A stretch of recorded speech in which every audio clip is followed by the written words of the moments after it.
तो guys welcome back to my channel. तो कैसे आप सब, आई होप सब बढ़िया होंगे। तो आज की वीडियो जो होने वाली है वो जो हम ट्रिप पे गए थे, Delhi to Goa road trip पे गए थे, तो उसके ऊपर होने वाली है कि क्या क्या हमारे खर्चा लगा था, कितना टाइम हमें लगा था, कहाँ हम रुके थे और कितना टाइम हमें जाने में लगा था और कितना टाइम हमें आने में लगा था, क्या क्या रूट थे। क्योंकि जो हमने सीरीज डाली थी दिल्ली से गोवा की, जितने भी एपिसोड थे उनमें काफ़ी लोगों के कमेंट्स आ रहे थे कि भाई बताओ क्या खर्चा लगा, क्या आपकी गाड़ी ने एवरेज दी और कहाँ आपने स्टे किया और तीनों के मतलब क्या क्या शेयर आया था। तो आज की वीडियो होने वाली है Delhi to Goa road trip के ऊपर। तो दिल्ली से गोवा हम गए थे हाई राइडर से, टोयोटा हाई राइडर से। टॉप मॉडल थी हमारे पास, मतलब है अभी भी वी हाइब्रिड, तो वो हाइब्रिड है। तो हम उससे गए थे दिल्ली टू गोवा। हम 3 लोग गए थे, मैं, शानू और बानू, ये मेरे साथ गए थे। तो जो टोटल डिस्टेंस है दिल्ली टू गोवा का वो है 2200 किलोमीटर और हमें टोटल टाइम जो लगा था वो 36 आवर्स लगा था। मतलब बीच में ब्रेक लेते हुए गए थे, कहीं खाने के लिए रुक गए, कहीं सोने के लिए रुक गए 1-2 घंटे, बट टोटल जो टाइम हमें लगा था वो 36 आवर्स लगा था और हम नॉन स्टॉप गए थे, कहीं होटल में स्टे नहीं किया। तो ऐसा था कि हमने अराउंड 2200 किलोमीटर खुद ट्रैवल करा नॉन स्टॉप और गोवा पहुंचने का रास्ता भी काफ़ी अच्छा था। हमने कई सारी नई जगहें देखी, जिन जगहों के बारे में हमें नहीं पता था उनके बारे में भी बहुत फैक्ट्स पता लगे, जैसे कि कोल्हापुर और विंड मिल्स भी देखे हमने। विंड मिल्स बहुत बढ़िया व्यू आ रहा था। विंड मिल्स जिसने भी हमारी व्लॉग नहीं देखी वो जाके दिल्ली टू गोवा की व्लॉग सीरीज देख सकता है। उसमें 8-10 एपिसोड है, उन्हें हमने बिल्कुल दिल्ली से स्टार्ट होके गोवा तक के हर एक चीज बता रखी है। बट ये वीडियो जो स्पेशल है वो टोटल एक्सपेंसेस, कितने दिन हम रुक के आए, स्पेशली उसके लिए। तो जो हमारा रूट था दिल्ली से गोवा का, तो हम गए थे मुंबई एक्सप्रेसवे से। मुंबई एक्सप्रेसवे अभी फुली ऑपरेशनल नहीं है, मतलब दिल्ली से मुंबई तक वो पूरा खुला नहीं है, वो पार्ट्स में खुला हुआ है। जैसे दिल्ली से जयपुर तक खुला हुआ है, फिर जयपुर से 250-300 किलोमीटर फिर नॉर्मल हाईवे शुरू हो जाता है, फिर उसके बाद फिर से जयपुर मुंबई एक्सप्रेसवे पे चढ़ जाते हैं। तो ऐसे ऐसे करके 250-250 किलोमीटर के एरिया में वो खुला हुआ है। तो उस पर तो हमें बिल्कुल भी टाइम नहीं लग रहा था। आप गाड़ी चाहे 150 भगाओ चाहे 200 भगाओ, कितनी भगाओ, और 250 किलोमीटर कवर करने में हमें हार्डली कितना टाइम लग रहा था, 3 से 4 घंटे। तो 3 से 4 घंटे में हम जो भी मुंबई एक्सप्रेसवे का एक पार्ट था वो कवर कर रहे थे। तो पहले हम गए दिल्ली से जयपुर तक मुंबई एक्सप्रेसवे पे, फिर हम गए जयपुर से कोटा। वो हाईवे जो नॉर्मल हाईवे वो भी बहुत अच्छे हैं, ऐसा नहीं है कि मुंबई एक्सप्रेस भी अच्छा बना हुआ है, जो नॉर्मल हाईवेज हैं वो भी बहुत अच्छे बने हुए हैं। तो जयपुर से कोटा, कोटा से फिर इंदौर, फिर इंदौर से औरंगाबाद, औरंगाबाद से कोल्हापुर और कोल्हापुर से हमारी फाइनल डेस्टिनेशन थी गोवा। और इस पूरे ड्यूरेशन में जो हमारी हाइडर थी वो हाईवे पे तो दे रही थी 15-16 की एवरेज, बट जब गोवा में आए तब उसने एवरेज दिखाई दी हमें 22-23 की एवरेज। बट पूरे throughout the route in highway कुछ एवरेज नहीं थी, बहुत कम एवरेज थी 15-16, जिसमें कि 120-130 पे एवरेज चली रही थी। ये ना हम भगा रहे थे ना हम कम कर रहे थे, बिलो एक्सपेक्टेशन थी। मतलब कंपनी ने तो क्लेम कर रखी थी 23-24 की एवरेज देगी, बट वो हाईवे पे दे रही थी 16-17। एक्चुअली क्या है, जो टोयोटा हाई राइडर है वो थोड़ा सिटी की गाड़ी है, जितना ट्रैफिक होगा वो इतना इको मोड पे चलेगी और हाईवे पे 150, 120, 160 की स्पीड पे चलाओगे तो उसकी एवरेज 16-17 जो नॉर्मल पेट्रोल कार्स है ना, जैसे क्रेटा होगी और जो उसके मतलब उसके लेवल की गाड़ियां हैं। क्योंकि होता क्या है, हाइब्रिड तो चलेगा नहीं, क्योंकि उस समय जब 120 से 30 जाएंगे तो पेट्रोल ही खींचता है, हाइब्रिड तो चलाता नहीं है। हाइब्रिड चलाता 30-40 हज़ार तक की स्पीड। हमने 3 बार टंकी फिल कराई थी और उसमें ही हम दिल्ली टू गोवा पहुंच चुके थे। हाइड्रेटर की इतनी अच्छी एवरेज थी, हाईवे पे कहेंगे एक्सपेक्टेड नहीं थी, 15-16 कम है एक हाइब्रिड कार के लिए, पर उसने गोवा में सिटी के अंदर बहुत अच्छी एवरेज दी। तो हमारे जाने का जो, जैसे कि शान ने बताया, 3 बार टंकी हमने फुल कराई, टोटल पेट्रोल लगा था 10,000 का। 10,000 का हमारा पेट्रोल लगा था दिल्ली से गोवा तक का। 3,000 का टोल लगा था, अराउंड 2,500 से 3,000 का, और 3,000 का ही हमने बीच में 2-3 बार हम रुके थे, हमने बीच बीच में रोक के खाना खाया था। तो हमारा दिल्ली से गोवा का जो टोटल खर्चा आया था पेट्रोल, टोल और खाना पीना, वो था अराउंड 14 से 15,000 रुपए का। तो हम 15,000 रुपए में 3 बंदे गोवा पहुंच चुके थे बाय रोड 36 आवर्स में। और अगर आप फ्लाइट से जाते हो तो पर पर्सन एक साइड की 6 से 7,000 की टिकट होती है, और अगर हम 3 बंदे बुक कराते तो अराउंड 18 से 20,000 हो जाती। प्लस हमें वहाँ गोवा में गाड़ी भी नहीं मिलने वाली थी। तो सबसे बढ़िया बेनिफिट ये था हमें गाड़ी ले जाने का कि हमें वहाँ गाड़ी लेने की भी जरूरत नहीं पड़ी। तो उसके बाद हमने गोवा में बुक कर रखा था कैंडोलिन बीच पे एक होम स्टे, हमारे किसी नोन का ही था, मतलब किसी के थ्रू गए थे हम। वैसे तो उसके चार्जेस 3 से 4,000 के बीच में थे, बट पीक टाइम पे, क्योंकि हम गोवा दिसंबर में गए थे, ये तो बताना ही भूल गया, हम पीक टाइम पे गोवा गए थे। हम 24 दिसंबर को गोवा पहुंच गए थे, क्रिसमस से एक दिन पहले, और हम आए थे 1 जनवरी को, मतलब 31 की नाइट को वहाँ बहुत ज्यादा रश हो गया था। तो हमने एकदम से सडन प्लान कर लिया कि हम मुंबई चलते हैं। हम आपको बाद में बताएंगे कैसे क्या प्लान था।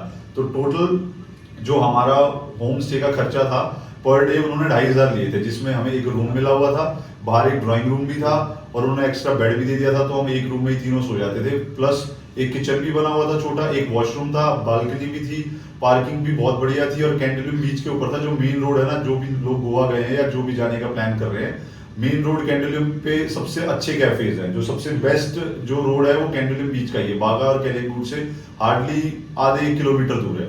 तो हमने वहीं पे बुक कर रखा था होम स्टे। उसके बाद क्या कहते हैं 2,500 पर डे हमारा लगा था, तो 6 से 7 दिन हम उसमें रुके थे, तो 13 से 14,000 रुपए हमारे होम स्टे में भी लग गए थे।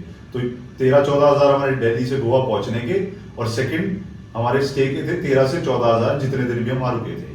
एक तो सबसे बड़ा प्लस बेनिफिट ये था कि हम पीक टाइम पे गए थे, और अगर हम कोई भी गाड़ी लेते ना, स्विफ्ट लेते या मतलब 4 सीटर कोई भी गाड़ी लेते, थार लेते, तो पर डे 3,000 रुपए खर्चा आराम से था उसका, प्लस 1,000 रुपए का पेट्रोल या डीजल जो भी है, तो 4,000 को इंटू करते हैं 7 से, तो सीधा सीधा 28,000 हो गए।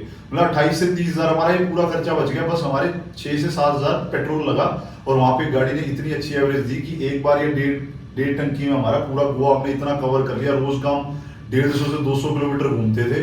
कभी साउथ गोवा से नॉर्थ गोवा जा रहे हैं, नॉर्थ से पंजिम जा रहे हैं, कभी कहीं जा रहे हैं, मतलब मोरजिम बीच जा रहे हैं, घूमते ही रहते थे नॉन स्टॉप। हमारी गाड़ी रात के 4-5 बजे आगे खड़ी होती थी। बीच बीच में हम क्लिप्स भी डाल देंगे, हमारे जो दिल्ली टू गोवा का जो रोड ट्रिप रही थी उसकी अच्छी क्लिप्स, हमारे बेस्ट मूवमेंट्स, कहाँ का कौन सा अच्छा व्यू आया था। और सबसे अच्छी बात क्या थी, सेफ इतने थे ना रोड्स की, आप हम कहीं भी लगा के गाड़ी सो रहे थे आधे घंटे के लिए, किसी ने हमें आके कुछ भी नहीं बोला, इतने सेफ रोड थे, किसी ने टोका नहीं, किसी पुलिस वाले रोका ना, किसी ने वैसे हमारी गाड़ी का पीछा करा। तो हम 2200 किलोमीटर गए थे नॉन स्टॉप, और कहीं भी रुक रहे थे, किसी ने हमें एक बार भी कुछ नहीं पूछा, कहाँ से आए हो, दिल्ली नंबर गाड़ी है, कहाँ जा रहे हो, क्यों जा रहे हो, ना हमारी कोई गाड़ी चेक हुई ना कुछ और। बस एक बार महाराष्ट्र में जब हमने एंटर करा था तो हमारी गाड़ी अच्छे से चेकिंग हुई थी, न्यू ईयर का टाइम था, कि कहीं कुछ उल्टा सीधा तो नहीं हमारी गाड़ी में। तो अब बात करते हैं वहाँ के कैफेज की। तो हम जैसे 6-7 दिन रुके थे, तो हमने रोज अलग कैफे एक्सप्लोर करा था। रोज नॉर्थ गोवा में, पंजिम में जो बेस्ट कैफेज है ना, रोज हम अलग कैफे में जाते थे। मतलब एक मील जो होती थी हमारे दिन की, वो हम कैफे में लेते थे, और एक मील हम प्रॉपर किसी रेस्टोरेंट में लेते थे। जो भी बागा कैलेंगूट या जहां भी पंजिम गए हुए हैं, तो एक मील हमारी कैफे में होती थी प्रॉपर, और एक मील हमारी प्रॉपर डिनर या लंच वहां पे होता था। तो गोवा में ना नाइट लाइफ बहुत अच्छी है, तो हम जो है रात को 4 या 5 बजे तक घूमते थे, और 5 बजे आके अपने होम स्टे जो हमने ले रखा था वहां सोते थे, और आराम से 12-1 बजे उठते थे, और उठते ही जल्दी जल्दी में नहाते थे, और हम सीधा वहां से कसिनो चले जाते थे। कसिनो में जाते थे नियो मैजेस्टिक, वो था हमारे होम स्टे से लगभग अराउंड 10 से 15 किलोमीटर होगा। तो वहां पे क्या है, पर डे 1,000 रुपए की पर पर्सन की एंट्री होती है। उसमें unlimited food, unlimited drinks, soft drinks, hard drinks, और सब कुछ, और स्नैक्स भी मिलते हैं, तो आप स्नैक्स भी कितने भी खा सकते हो। और एंट्री का भी ऐसा नहीं कि आप एक बार एंट्री कर ली और एग्जिट कर ली तो फिर वो दोबारा एंट्री नहीं होगी। आपके हाथ में वो बैंड देंगे, बैंड होना चाहिए, तो बैंड आपने बांध रखा है अगर आपके हाथ में है, तो आप चाहे कितनी बार भी 24 घंटे के लिए आ सकते हो, और अंदर जा सकते हो, बाहर जा सकते हो। तो हमारा लंच तो जो होता था वो वहीं पे ही होता था, और डिनर या हम इवनिंग स्नैक्स जो है किसी कैफे पे करते थे। तो हमारा जो कैफे का खर्चा आया 6-7 दिन का, वो अराउंड आया था 7 से 8,000 रुपए, क्योंकि हम कैफे पे कम ही खाते थे, क्योंकि हम लंच इतना हैवी कर लेते थे ना, इतना हैवी, वेज नॉन वेज मीठा पता नहीं, जूस इतने पी लेते थे वहां पे कि हमें भूख लगती ही नहीं थी। तो हमारा कैफे का खर्चा आया था 7 से 8,000 रुपए, और हम कसिनो गए थे 3 या 4 बार, तो वहां के पर डे का 3,000 रुपए खर्चा आता था, तो उसका भी हमारा 10 से 12,000 रुपए खर्चा था। तो ये था कसिनो का, और हमारे लंच का, और हमारे जो कैफेज हमने एक्सप्लोर किए। तो फिर हम उसके बाद गए थे सनबर्न, जो कि हम डे 3 पे गए थे। 1 और 2 पे हम एक्चुअली जा नहीं पाए, क्योंकि हमारी जो टिकट्स थी एक्चुअली हो नहीं पा रही थी, पर डे 3 की हमारी हो गई थी, तो हम फिर वहाँ गए थे, और काफ़ी बहुत बढ़िया बना रखा था गोवा का। सबसे बेस्ट पार्ट ये था कि हम जिस टाइम पे गए थे ना, क्राउड भी बहुत अच्छा था, और हमारा तीनों का मन था कि इस बार हम पीक टाइम पे जाएंगे। वैसे तो गोवा का पीक टाइम पूरे साल ही रहता है, बट हमें था इस बार कि न्यू ईयर और क्रिसमस जो है गोवा का इंडिया में सबसे बेस्ट मनाते हैं। तो इस बार सबसे अच्छी बात क्या है, हम कोई भी सनबर्न नहीं गया था कभी, तो वहां पे उस टाइम पे सनबर्न भी हो रहा था। तो हमें सनबर्न की फर्स्ट और सेकंड डे टिकट लेने के तो मिली नहीं, तो थर्ड डे की हमें पर पर्सन 3,000 की थी टिकट, तो हमें 3,000 की वो टिकट ली। और हार्डवेल आया हुआ था ना, डीजे हार्डवेल काफी फेमस डीजे आया हुआ था, तो उसका हमने शो बहुत एंजॉय किया, 2-3 घंटे रहे, और इतने रश था, इतना रश था, 1-2 लाख आदमी आराम से आ रखे थे वहां पे, बहुत लोग आ रखे थे वहां पे। तो हमने तीनों की टिकट मिला के भी 9,000 रुपए लग गए थे, और मतलब सिर्फ टिकट के पैसे थे, खाना पीना इंक्लूडेड था ही नहीं उस टिकट में। सिर्फ एंट्री। सबसे बेस्ट पार्ट यही है, गोवा में तो वैसे पीने वाले जाते हैं, हम तीनों के जो पैसे बच गए थे ना, वो हम नॉन ड्रिंकर है, नॉन स्मोकर है। हम तो जूस पीते थे, सॉफ्ट ड्रिंक्स पी ली, पेप्सी कोक ये सब पी लिया, तो हमारे 10 से 15-20 हज़ार रुपये जो पीने वालों के होते हैं वो तो हमारे बच ही गए थे पूरे। तो अब क्या कहते हैं 30th को हम गोवा घूम रहे थे, तो हमारा प्लान था 31st को काफी बॉलीवुड स्टार्स आने वाले थे, नोरा फतेही, मतलब जितने भी बागा बीच पे और केलंगुड बीच पे जितने फेमस कैफेज है ना, सबने बॉलीवुड स्टार बुला रखे थे। किसी ने जुबिन नौटियाल, किसी ने कुछ बुला, मतलब सारे फेमस सिंगर, फेमस एक्टर सब बुला रखे थे। तो हमने सोचा था कि हम एक लास ओलास है, शायद साहिल खान का है वो कैफे, तो हमने सोचा था उसमें एंट्री करेंगे और वहां पे अपना न्यू ईयर एंजॉय करेंगे, वहां पे ही मनाएंगे। जैसा कि मैंने बताया 30th की नाइट हम जब बागा बीच घूम रहे थे तो बहुत ज्यादा ओवर क्राउडेड हो गया था, तो हमने एकदम सडन प्लान बनाया कि 31st की सुबह हम निकलते हैं गोवा से और जाते हैं मुंबई में न्यू ईयर मनाएंगे। तो हमने सोचा कि मुंबई भी कवर हो जाएगा और गोवा तो हो ही गया था, क्योंकि हमें गोवा में 6-7 दिन ऑलरेडी हो चुके थे। तो हमने एकदम से सडन प्लान बनाया कि वहाँ ताजवाज होटल है, वहाँ पे आसपास उसके इंडिया गेट क्या है वो, gateway of India, gateway of India के वहाँ चलते हैं, वहीं सेलिब्रेट करेंगे। तो हम नेक्स्ट डे सुबह उठते ही 12-1 बजे निकल के मुंबई के लिए हमने वहाँ पे बड़े मियाँ चिकन खाया था, काफ़ी फेमस है। हमने गेटवे ऑफ इंडिया देखा, हमने ताज होटल के आगे एक्सप्लोर करा एरिया, काफ़ी अच्छा था। वहाँ पे इतना क्राउड नहीं हो रखा था, प्लस सिक्योरिटी बहुत टाइट हो रखी थी, क्योंकि यहाँ पे कुछ भी उल्टी सीधी हरकतें हो जाती है न्यू ईयर के टाइम पे। तो ताज होटल के आसपास इतनी टाइट सिक्योरिटी थी, और सबसे फेमस है ताज होटल के जस्ट बैक साइड बड़े मियाँ चिकन वाला, वो 4-5 बजे तो खुला रहता है। हम सीधा वहाँ पे 12-1 बजे पहुंच गए, 10 से 12 घंटे लगे हमें गोवा से मुंबई तक आने में। रोड इतना वहाँ का अच्छा नहीं था, मतलब इतना वाव नहीं बोलूंगा, बट ये था कि ठीक था, मतलब इतना वो नहीं था कि हम स्पीड से गाड़ी चला सकते हैं। वहाँ पे गाड़ी की स्पीड 70-80 रही थी। अगर आप पे हैचबैक है तो थोड़ा दिक्कत पड़ेगा। हाँ, बट अगर एसयूवी है तो ठीक है, बट सेडान है आपके पास और हैचबैक गाड़ी है तो दिक्कत हो सकती है। तो वहाँ हमने बड़े मियाँ के चिकन खाया, फिर हम सीलिंग घूमे और 2-3 घंटे हम वहीं पे ही घूमते रहे। मतलब कार्टर रोड वहाँ का मुंबई का सबसे फेमस है, सलमान खान का घर देखने गए, शाहरुख खान का घर देखने गए, कार्टर रोड पे घूमे, थोड़ा सा बीच साइड घूमे, जुहू बीच गए, तो मतलब थोड़ा सा 4-5 बजे तक वहाँ घूम के और फिर वहाँ से हम निकल के अपनी दिल्ली की जर्नी के लिए।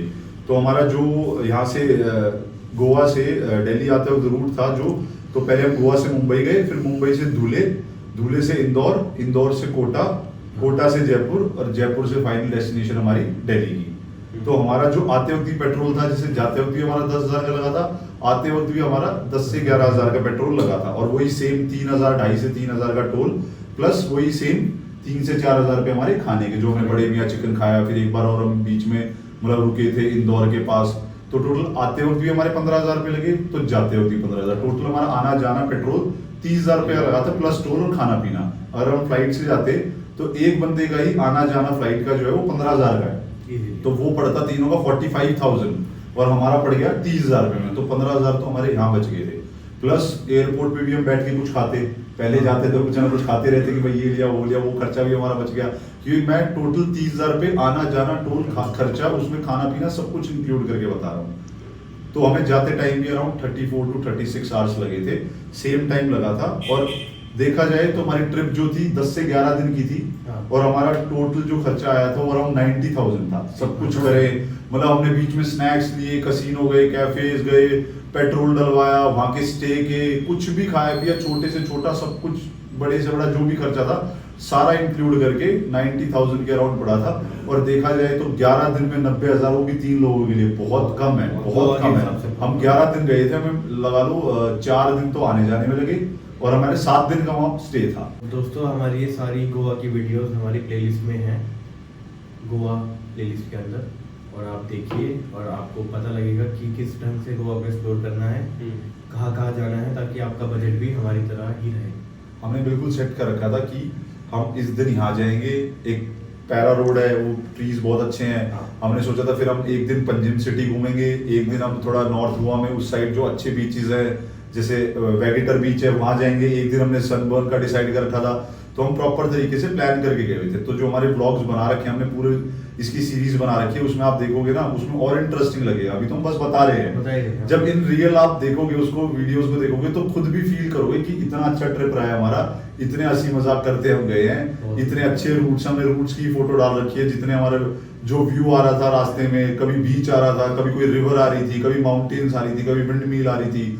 तो रूट भी हमने इतना अच्छे से कवर कर रखा है। जहाँ जहाँ रुके थे खाने के लिए हमने वो भी ढाबे दिखा रखे हैं। सारे कैफेज भी दिखा रखे हैं, ईवा कैफे गए थे, थलासा, जितने भी कैफेज हमने एक्सप्लोर करे थे उनकी भी हमने ब्लॉग्स बना रखी है, तो वो ब्लॉग्स देख के आपको और इस वीडियो से रिलेट कर पाओगे अच्छे से। तो अब इस ब्लॉग को यहीं एंड करते हैं, और जितने भी हमारे दिल्ली से गोवा के एपिसोड्स थे मैं डिस्क्रिप्शन में उनके लिंक मेंशन कर दूंगा। और एक बार once in a lifetime आपको रोड ट्रिप पे दिल्ली से गोवा जरूर जाना चाहिए। इतना अच्छा वेदर होता है, इतने अच्छे हाईवे होते हैं, मतलब व्यू देख के आप इतना खुश हो जाओगे कि आपका फोन जो है मेमोरी से फुल हो जाएगा। इतनी फोटोज, इतनी वीडियोस, हमारे तीनों के फोन जो है फुल हो गए थे, और मतलब 256 GB है तीनों के पास आईफोन, और तीनों के आईफोन फुल हो चुके थे। स्पेस, हमने स्पेस खरीदी, उसमें ट्रांसफर करी, तब जाके हमारी वीडियोस बनी थी, क्योंकि इतने अच्छे व्यू आते हैं गोवा तक पहुंचते पहुंचते ही फोन आपकी मेमोरी फुल हो जाएगी। और आपकी कोई भी डाउट्स हो, आपकी किसी की भी डाउट हो, कुछ भी आपको पूछना है तो कमेंट सेक्शन में कमेंट कर देना। हम जैसे भी फ्री होते ही जब भी कमेंट्स देखेंगे तभी आपका रिप्लाई कर देंगे। और हमारी गोवा प्लेलिस्ट को जरूर देखना, बिल्कुल, बहुत मजा आएगा, बहुत मजा आएगा। तभी आप वीडियो को अच्छे से, इस ब्लॉग को उन वीडियो से अच्छे से रिलेट कर पाओगे कि हमने कितना फन किया है। तो वीडियो लाइक करें, शेयर करें, कमेंट करें। Till then take care, bye bye. और ये अपने उन दोस्तों को भी शेयर करिए जो बजट की वजह से ट्रिप कैंसिल हाँ, और उनको तो बिल्कुल लेके नहीं जाना है जो आपको बोलते हैं अगले साल चलेंगे, अगले साल चलेंगे। तो अपनी दिल्ली से गोवा की ट्रिप जो है ना, किसी के चक्कर में कैंसिल मत करें। अगर आप 2 बंदे हैं, 3 बंदे हैं, अपनी गाड़ी उठाओ, जो भी आपके पास गाड़ी है गाड़ी उठाओ और निकल जाओ। किसी के चक्कर में ट्रिप कैंसिल मत करो। तो दिल्ली से गोवा एक बार रोड से जरूर जाना।